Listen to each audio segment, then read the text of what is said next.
आप बोलेंगी नहीं, आपने ना बोलने का एक कागज चस्पा कर लिया। अब देखिए आपके सामने तो हमें बोलना ही पड़ेगा, क्योंकि आप ही हमारा बोलने का माध्यम है। बाकी वैसे तो सारी चीज़ें ख़त्म की जा चुकी हैं। और 2016 की दरोगा भर्ती के बाद में 2021 में दरोगा भर्ती आई थी। सीधा सीधा इतना लंबा इंतज़ार करने के बाद, और हम लोगों ने यही सोचा था कि इस बार शायद हमारा हो जाए, क्योंकि मैं तो 2017 में भी क्वालिफाई करने के बाद नॉर्मलाइजेशन की बलि चढ़ी है। और इस बार इतनी उम्मीद से हर चीज़ हुआ था कि नहीं इस बार हमारा हो जाएगा। लेकिन आज जब इतने बड़े लेवल पे घोटाला है, हम लोग डिप्टी सीएम के यहाँ, केशव मौर्य जी के यहाँ, ब्रजेश पाठक जी के यहाँ, भर्ती बोर्ड, जनता दरबार, सुबह होती है तुम्हारी आँख वहीं खुलती है।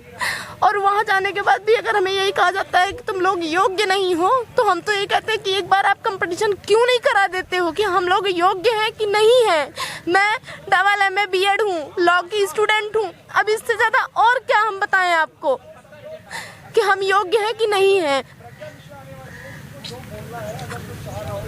देखिए, महिलाएं और लड़कियां जब सिसक कर बार बार यही कहेंगी कि अब उम्मीद ही नहीं रह गई है, लगातार परीक्षाएं दे रहे हैं, किसी का रिजल्ट नहीं आउट हो रहा है, जिसका रिजल्ट आउट हो जा रहा है उसमें स्कैम समझ में आ जा रहा है। अच्छा, इसमें बहुत सी ऐसी लड़कियां होंगी जिनको शायद मुझे लगता है अब दोबारा परिवार वाले मौका भी नहीं देने वाले हैं। 4-4, 5-5 साल की वाले मैम ये कहते हैं तुम लोग योग्य नहीं हो, पढ़ाई नहीं करते हो, जबकि मुझे पता है कि मैं कितनी पढ़ाई करती हूँ।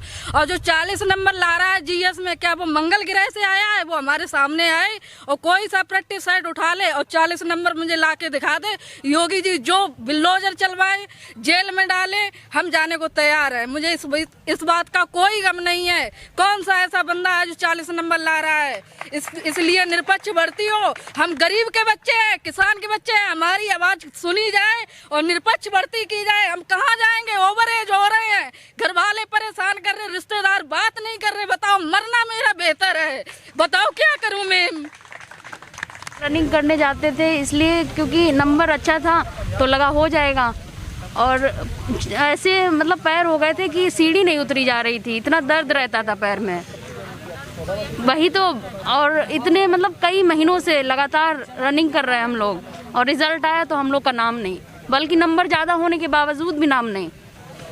और हम लोग घर वालों से लड़ के यहाँ पे पढ़ाई कर रहे हैं, सब कुछ कर रहे हैं। मिडिल क्लास फैमिली है हम लोग की। हमने कोचिंग पढ़ाई, हम स्कूल में भी पढ़ाते थे, तब मैंने अपना ग्रेजुएशन कर पाया कंप्लीट, क्योंकि घर वाले चाहते थे इंटर हो गया है बस, अब नहीं आगे पढ़ाना है। तो मैंने स्कूल में पढ़ाया, फिर मैंने अपना BSc कंप्लीट किया और यही सोचती थी कि यूनिफॉर्म मिल जाएगी, लेकिन कुछ नहीं हुआ हम लोग के साथ। आखिर लेखपाल का ये फॉर्म भरवाते हैं, उसके कोई कट ऑफ नहीं बताते हैं। और ये इतिहास में पहली बार हुआ, लड़कों से ज्यादा लड़कियों की कट ऑफ गई है। क्या रीजन है, कहाँ से? और वो लड़की कौन है? हमारे सामने लाओ, हम भी पढ़ते हैं। वो मेरे सामने उनका लो, टेस्ट लो। हम कहाँ पे अपनी कमी छोड़ते हैं, कहाँ पे हम पीछे हैं, जो हम नहीं आ पा रहे हैं। इसका मतलब यही है, हम गरीब के बच्चे, किसान के बच्चे, हमारे पास 15 लाख नहीं है, 10 लाख नहीं है, कॉलेजों में खुले आम। और सबसे बड़ी विडंबना तो हमारी ये होती है कि हम लड़कियां हैं, हमें पढ़ाई के साथ साथ और भी जिम्मेदारियां निभानी होती हैं। कि रिश्तेदार परेशान करते हैं, तुम्हारी लड़की बड़ी हो गई, आखिर कब शादी ब्याह करोगे? उसके बाद में तमाम ऐसे चीज़ें होती हैं हम लोगों के साथ में कि कहीं अकेले बाहर जा नहीं सकती हो, ये नहीं कर सकती, वो नहीं कर सकती, बहुत सारी। और जब हम उनसे लड़के जीत जाते हैं और जब हम पेपर देते हैं और रिजल्ट आता है, तो हम वहाँ पे हार जाते हैं। सिर्फ क्यों? क्योंकि हमारे पास पैसे नहीं होते हैं। बार ये सोचती हैं कि गरीबी भी एक अभिशाप है। इस तरीके से अगर पैसा होता तो आपके पास भी नौकरी, तो फैमिली मतलब कुछ सपोर्ट हो जाएगा उस फैमिली का, जो कि हमेशा से हम लोग का साथ देते आए हैं। और हम लोग भी अच्छे से घर पे रह रहे होते हैं, हम लोग भी शादी ब्याह सब करके बढ़िया चले जाते, सभी का होता है। लेकिन उससे भी हमारी एक छोटी बहन है मैम, तो मतलब फैमिली कहती है, प्रेशर डालती है कि शादी आप लोग कब करेंगे। लेकिन छोटी बहन है, उसकी शादी हो रही है, हम लोग मना ही कर चुके हैं कि हमें नौकरी चाहिए, SI बनना है मुझे। लेकिन यही होता है, धांधली होती है, तो हम लोग कैसे बन पाएंगे SI? एक के पीछे पूरा परिवार, कोई भी भर्ती निष्पक्ष नहीं हो रही। जब ये भर्ती धांधली में जा सकती है तो हम आगे क्या उम्मीद लगाए कि वो निष्पक्ष होगी, हम भर्ती में पहुंचेंगे, हमें सरकारी नौकरी मिलेगी।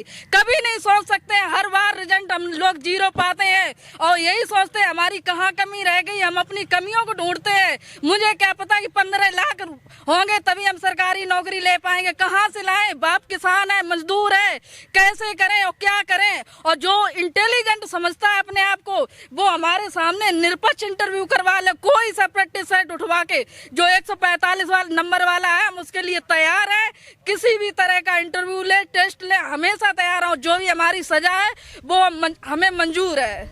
एक लड़की है कविता चौधरी, जो इधर आगरा साइड की है, उसके पिताजी ने जब परीक्षा हुई है तभी से उसके पिताजी ने बता दिया हमारी लड़की दरोगा बन गई। उसके 160 क्वेश्चन में से 147 क्वेश्चन सही हैं और उसके पिताजी ने पूरे गांव में बता दिया कि हमने 15 लाख रुपए में दे के अपनी बेटी का दरोगा में करवा दिया, अपनी बेटी का। चलिए, हम ये नहीं कहते हैं कि हमारे यहाँ बच्चे कम पढ़े लिखे हैं या टैलेंटेड नहीं है, ऐसा नहीं। हमारे कुछ भाई बहन ऐसे भी हैं इस 9534 भर्ती प्रक्रिया में कि जो ऐसा कर सकते हैं कि वो भाई 160 तो नहीं कर सकते हैं पूरा का पूरा, लेकिन थोड़ा बहुत नज़दीक में पहुंचा सकते हैं। लेकिन वो हज़ारों में कोई एक बच्चा होता है, क्योंकि पेपर हम लोगों ने भी दिया है। हम लोग देखते हैं कि वहाँ पे हमारे पास सिर्फ हमें 2 घंटे का समय मिलता है। 120 मिनट में 160 क्वेश्चन कर पाना, वो भी इतना क्रिटिकल क्वेश्चन रहता है, ऐसी कंडीशन होती है कि आप वहाँ पर कर ही नहीं सकते हो। तो हम कैसे मान लें कि 160 में से 159 158 क्वेश्चन आप सही कर ले रहे हो, जिसने कभी कापी किताब उठा के ना देखा हो। जो DBPST लड़का करवाने जा रहा अपना नाम नहीं लिख पा रहा, वो 158 क्वेश्चन UPSI का कैसे सॉल्व करके आया है? फिर भी भर्ती बोर्ड वाले कह दे रहे हैं कि नहीं भर्ती निष्पक्ष हुई है। उल्टा नारा चल रहा है, बेटी पढ़ाओ आत्महत्या करवाओ। 5-5 साल तैयारी किए हैं, 5-5 साल से एग्जाम दे रहे हैं, घर पे कोई सहारा नहीं है। रवैया इस तरीका से ने गरीबी में है कि हम लोगों के पढ़ने भर के पैसा नहीं है कि घर से हमें यहाँ आने के लिए भी पैसा अपने आप से इकट्ठा करना पड़ा कि कैसे हमें धरने तक पहुँचना है। तो इसमें क्या एक ही रास्ता है ना, केवल आत्महत्या कर लो। दुनिया के ताने सुनने से बेहतर है कि आत्महत्या कर लो, और इसके अलावा हम लोगों के पास कोई रास्ता नहीं बचा है। फैमिली सुनाती है वो अलग और रिश्तेदार अलग सुनाते हैं, और मोहल्ले वाले तो बहुत ही ज़्यादा सुनाते हैं। सुनाने क्या, वो तो ताने देते हैं कि तुम्हारी लड़की की नौकरी कब लगेगी भी या नहीं लगेगी, ऐसा कहते हैं। मैम आपको बताऊं, मैं मतलब मेरे पापा हैं, वो माइंडली डिस्टर्ब है। मतलब उनको ये भी नहीं है कि वो हम लोग के लिए कुछ भी नहीं करते हैं, मतलब है ही नहीं उस लायक। तो माँ बहुत मेहनत करती है और चाचा हम लोग को पढ़ा रहे हैं। तो हम लोग सोचे थे इस बार उनका बोझ कम हो जाएगा, लेकिन कुछ नहीं हुआ हम लोग के साथ, नहीं कर पाए हम लोग। और जब से रिजल्ट आया है हम लोग सो नहीं पा रहे हैं, आंसू बह रहे हैं बस, और कुछ नहीं हो रहा।